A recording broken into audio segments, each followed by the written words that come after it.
भाजपच्या गटनेते याचबरोबर उपनेते याचबरोबर प्रतोद आणि प्रवक्तेपदी मराठा समाजाला यंदा संधी देण्यात आली असून अध्यक्षपद मात्र नेमकं कुणाला मिळणार हा निर्णय मात्र अजूनही गुलदस्त्यात आहे।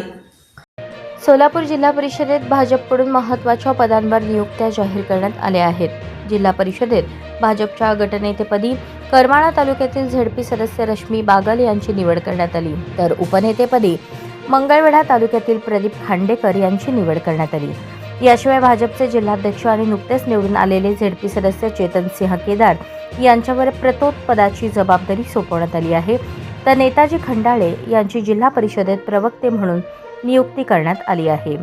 त्यामुळे जिल्हा परिषदेत भाजपची संघटनात्मक ताकद अधिक मजबूत करण्याचा प्रयत्न असल्याचे मानले जात आहे। दरम्यान सोलापूर जिल्हा परिषदेत एकूण 68 पैकी 38 जागा जिंकत भाजपाने स्पष्ट बहुमत मिळवले आहे। त्यामुळे जिल्हा परिषद भाजपची एकहाती सत्ता आहे। महत्त्वाची बाब म्हणजे जिल्हा परिषद अध्यक्षपद यंदा ओबीसी प्रवर्गासाठी राखीव आहे, त्यामुळे या पदासाठी कोणाला संधी मिळणार याकडे जिल्ह्याचे राजकीय लक्ष लागले आहे।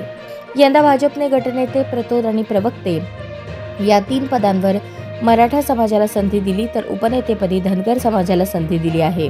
त्यामुळे अध्यक्षपद कुणबी सोडून मूळ ओबीसी समाजातील नेत्याकडे जाण्याची शक्यता अधिक असल्याची चर्चा राजकीय वर्तुळात रंगली आहे।